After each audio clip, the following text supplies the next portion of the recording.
อยากไป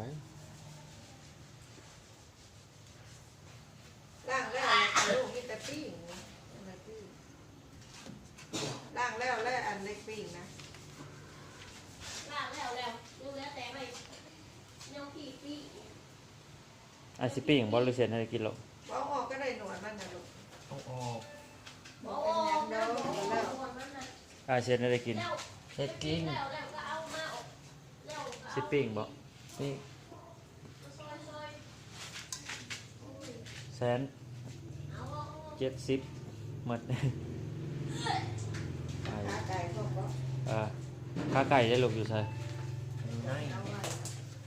อันเลยนมกับเบียร์กับเมนบวกกับ2 เซนโอ้2 เซนสินมอีกอันหนึ่งนมไข่เลย มา เก็บเองเด้อบุนี่เก็บเนื้อ เห็นรถเลย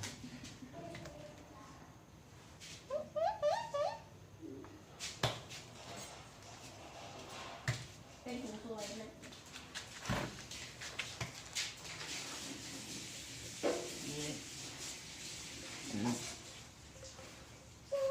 แม่เบิ้งมันใส่ยูเร็ว โอเค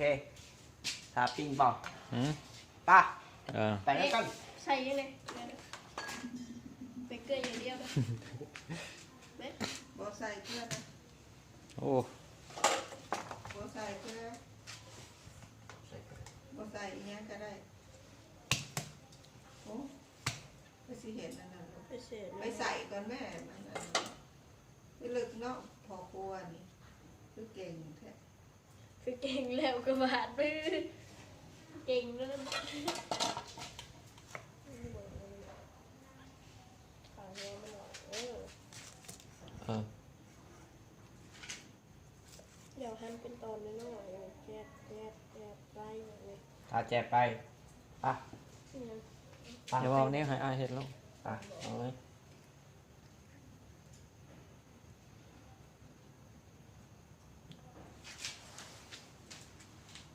พอครัว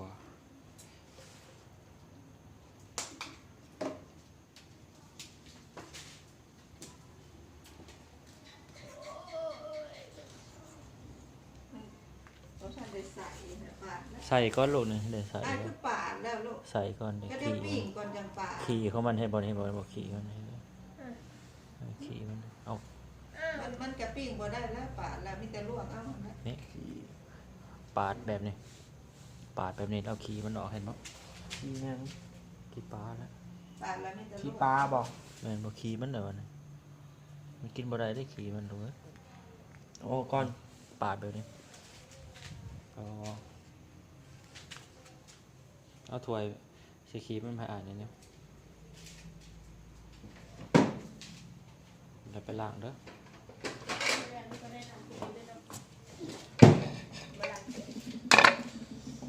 เราไปปิ้งลูกก็คือ เวลาปาดนะปาดแหกไปหนึ่งแล้วขี่มันออก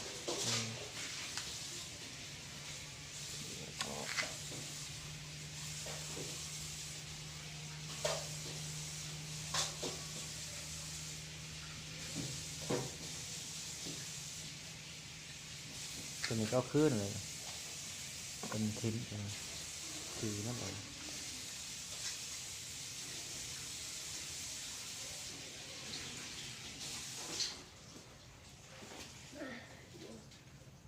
ก่อกลัวนี่วันมาเฮ็ด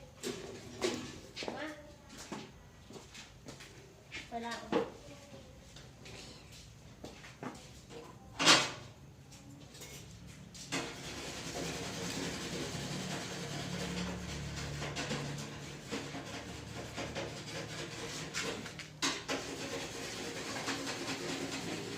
ปาดแบบนี้ป่ะแม่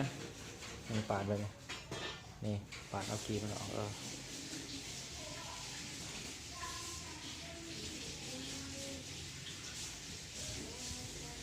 ดี๋ยวเอาขีมันออกไปนะ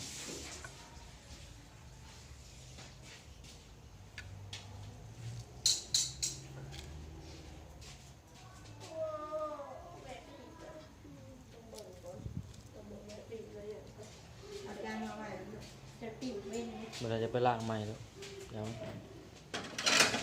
โอ้ยยังหนาวเลย ตัวนี้คือการปาดไปนี่แล้วขีมันออก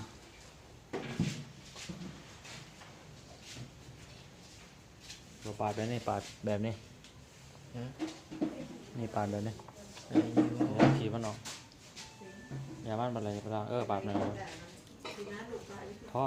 เป็นด่านอนอยู่บนนั้นลงมา บอก เห็นบขีมันนะ งูบ่ ลูกมันกันแห้งกันแห้งลูก งูบ่ ว่ามันกินปลามันกินปลาทู ประตูบ่ จับดึงเอา ทะ แล้ว เล ปลาทะเล ดูทะเลบ่ อ๋อดึงเอาแล้ว ผมบอกเอามาพี่มันก็อยู่พี่เลย ดูใส่มันบ่ แต่นอน ดึงออก ก็สบายเอาลูกกินนมก็สบาย พ่อ อยู่ละโคตรอยู่ มันดูใส่มานะ ที่เด้เลยนะ บ้าน เอาไปไว้ที่อยู่ อันนี้มาเดี๋ยวใส่นี้ คันเด้อไอ้เอาใส่ตาเอาไว้ล่างจังเลยตามันเอาออกเด้อมันหมึกได้อยู่ในตานะ มีตามันอยู่ได้ป่ะเอาไว้นี่มีตาในปาดตามันออกเลย อืม เอาที่ตามปาดไปนี่ปาดไปนี่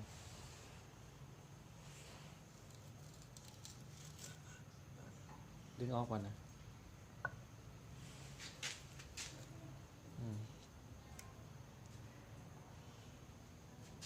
มือหนาเบิ่งมือหนาเบิ่งช่วงจุด ตัวนี้ก็ออก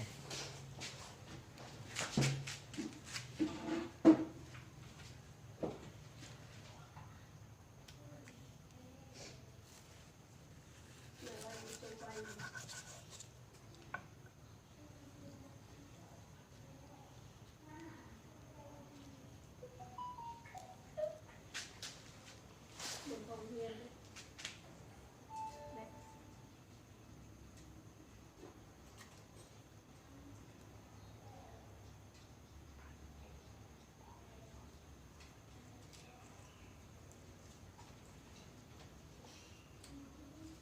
เอาไปล้างมันนะ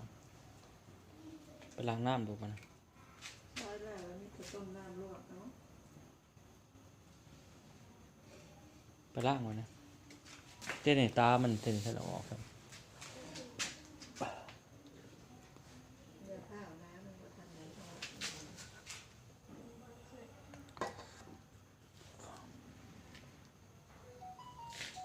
ดูทะเลบ่ อืม อเมริกาบ่ ตามันออก ไทยบ่ มาจะใส่ ตัวสองสองสองสี่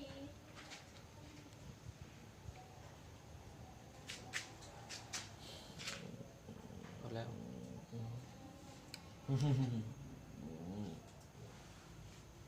ไม่ยังงูอยู่ว่าไอ้มันไก่อยู่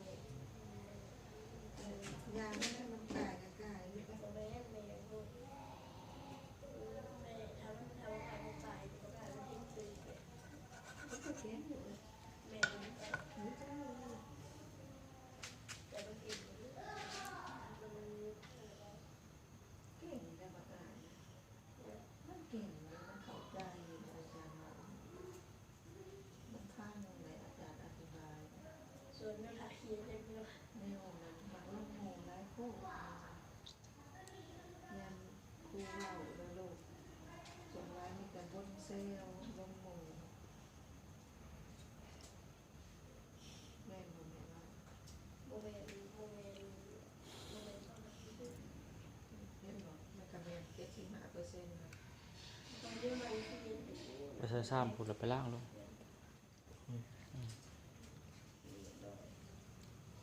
ปาเสร็จจ้ะ ค่อยๆมันจิโปะเส้นอาหารเปื่อนเอาไปล้างมันไป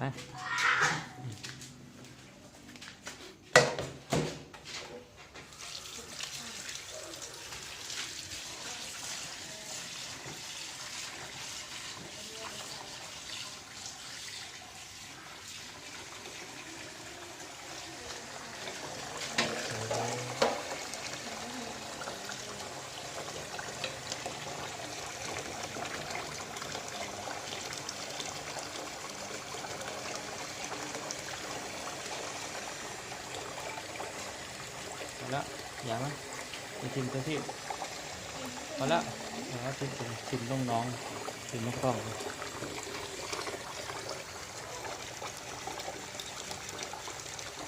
หมอดน เลทะเลบอก ำทิมน้องคลองปะเนาะดูสิดูสิ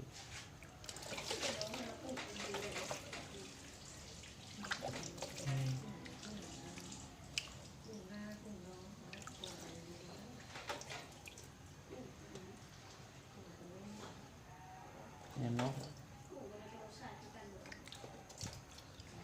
พอแล้วเนี่ยหน้าออกแล้วก็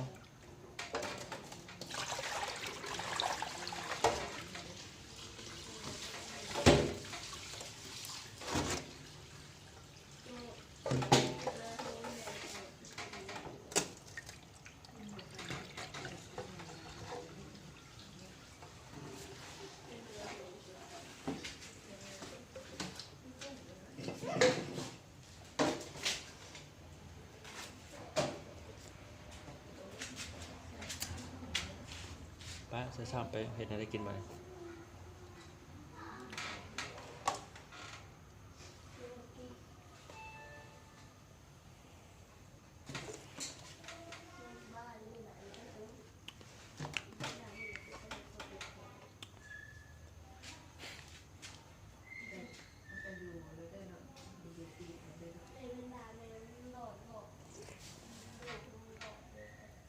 ทีมตัวที่ทีมลงห้องครับทีมลงห้อง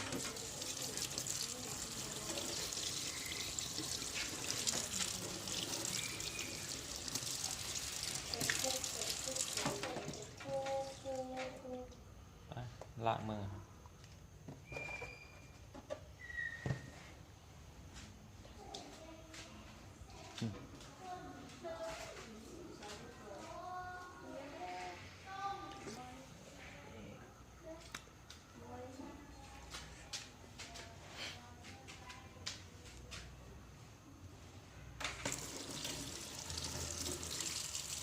ติ้งมาเนี่ย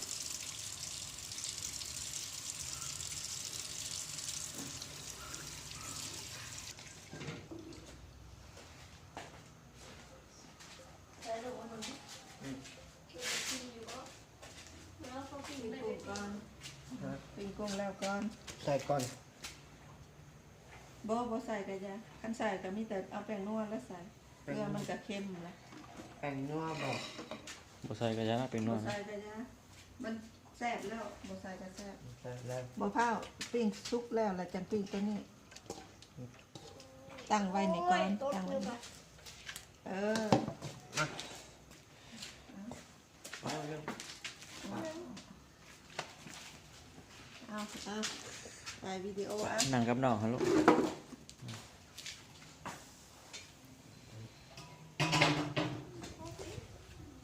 อัน เดี๋ นี้ ยว ล มาว ก เบิ่ง เอา เด้อเดี๋ยวก็เบิ่งบ่ได้เป็นนี่ เอ ก็ อต้มน้ำแล้วลวกเอา ต้มน้ำลวกบอก ปิ้งแต่กุ้งแล้วเพราะว่าตัวนี้ปลาแล้วมันสิไหลลงมันไปเลยนะ แม่นึกเบิ่งบ่เป็นมาเบิ่งน้ มันสิสุกเลยนะอีบอกกับมันเป็นใกล้ๆไว้เอาออกลวกตัวใดมันเหลืองนะ ำเนี่ยเป็น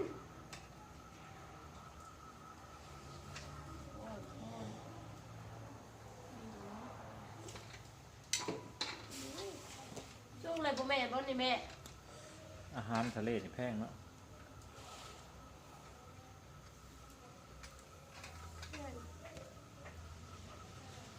แม่ดูแม่จุกเลยนี่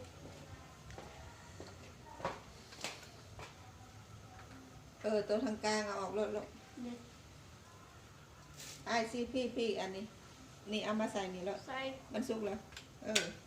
นี่ก็เอาไปใส่ ถ้าเขาห้องน้ำมากินนะกินเขาว แม่ นะ เนี้ย แล้วอันนี้แล้ว ชุบบอก เอาไปใส่ โอเค เอาไปใส่ สิ่งไก่อะคือบ่มา เป็น ปี นี้แม่ บ่ชอบ แม่ คือ ต้น บ่ทอด นี้เด้ ซะทอดเลยคือมันเลยกินเนาะ คือตัวคือโซ่ บ่นะ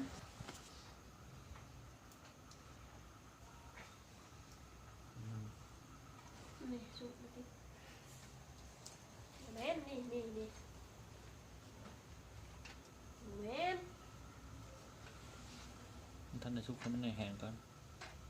นี่ ยังท่านได้ซุก นี่ปอก นี่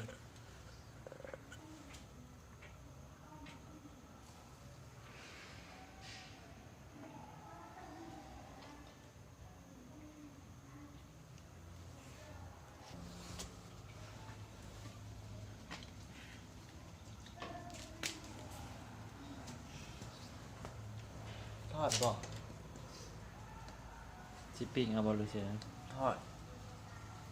ถ้าแม่เนี่ย ปีนเบิ่งดูอ ปีนลง ฮะ เอาลงปีน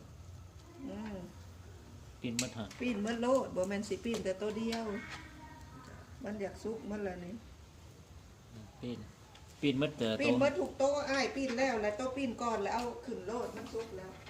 ปีน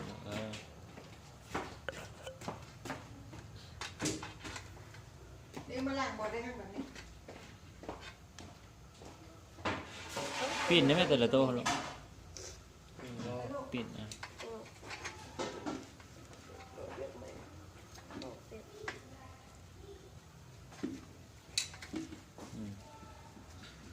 ตัวนี้ก็ปิ้นนี่ตัวนี้ปิ้นตัวนี้เลย เออ ปิ้นที่สุกเลยตัวกลางฮะปิ้นถ่ายจังหน่อยตัวนี้ก็สุกนี่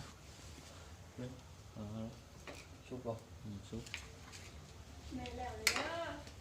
ชุบบ่ นำอยู่ที่มือ ชุบบ่ สุกแล้ว ชุบบ่นี่ สุกเลย ชุบบ่ สุก สิได้เอาตัวนี้บ่ยังบ่ชุบ ปิ้นมันไว้ทางกลาง นี่โป้บ่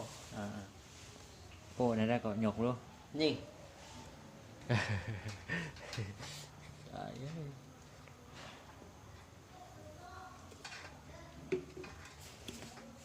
ลูกเขาบอกเป็นแน่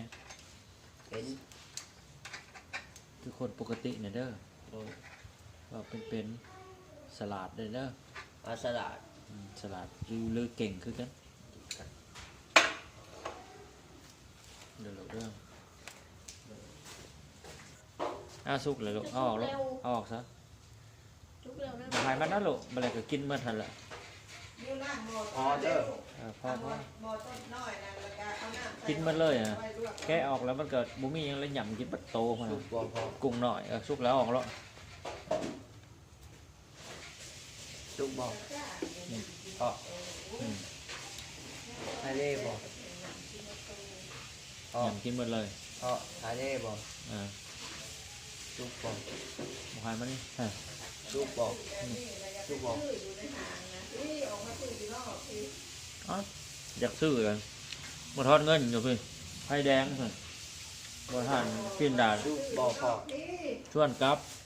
เอ้า ชุบบ่ ทุกชวนกลับอีก หางมันเป็นแต่โตมันกับว่าได้ตัวใหญ่ ชุบบ่ จะชวนกลับอีกหนาบูน ให้บุ ชุ ก บ กลับ บ่ ซุกแต่ก็กลับไปอีกเทือที่สอง ชุบบ่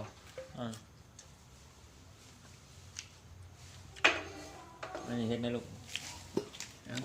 ตัวนี้ปลาหมึกนึงลวกบ่ ต้ม เอาไป ไปลวกเอาไปลวกตัวนี้เอาไปไว้อยู่โต๊ะไปเบิ้งพอกินตัวหนึ่ง ซอยอีกซอยให้มันน้อยๆมาซิมนั่นตัวหนึ่งนี่ไอ้มาซอยโลดซอยให้มันน้อยเบิ่งแม่ล่างให้อันนี้มันเปื้อนตัวนี้นะ ไป เดี๋ยวล่างก่อน ยำกินหมดเหรอลูกอ่ะ เดี๋ยว ถ่ายแล้วเด้อเอา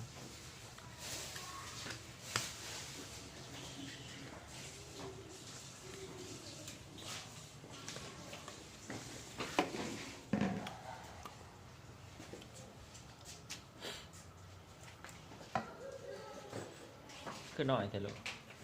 ตัวน้อย หน่อย แล้วก็ผู้ใหญ่ดูซะด้วยนะ อย่านะอ่ะคันเดหมอลูกล่างก่อนแล้วไปข้างทานทำน้ำมันแล้วใส่ คิดว่าสิบ่เป็นคนใหญ่มากครับยังเป็นคนสลาด แม่นี่ก็ค่าคาดบอก เป็นอะไรยังเบิ่งลูก เพื่อจะได้เลโก้ก็เห็นไหมฮะ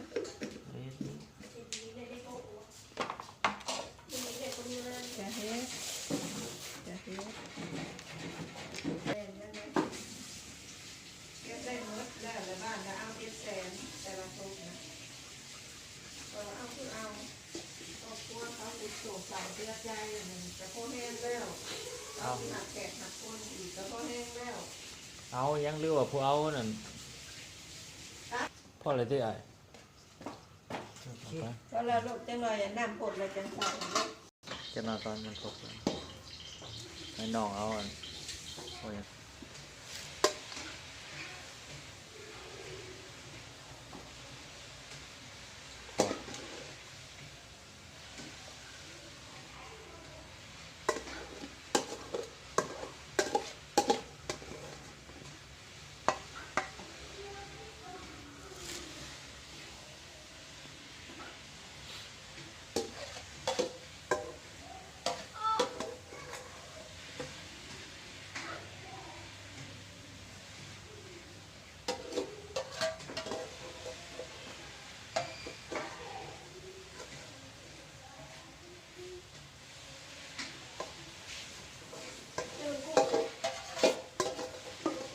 นี่เอาไปทิมนะครับ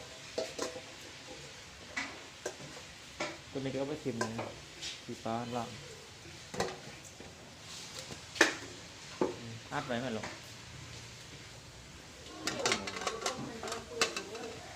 ของกินข้าวเหนียวนี่ข้าวหมู พ่อเดี๋ยวไม่ยั้ง เอามึกเอาโป้งลงเอากระเพาะต่อ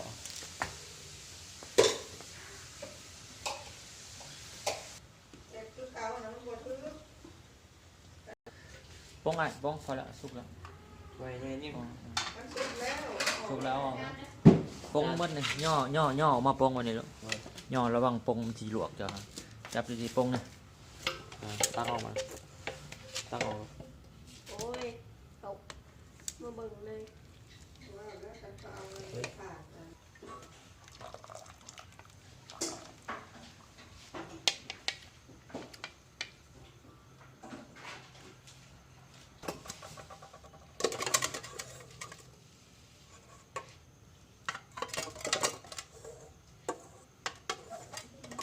งานหลักของมิว ไปพอกินเลยไปกิน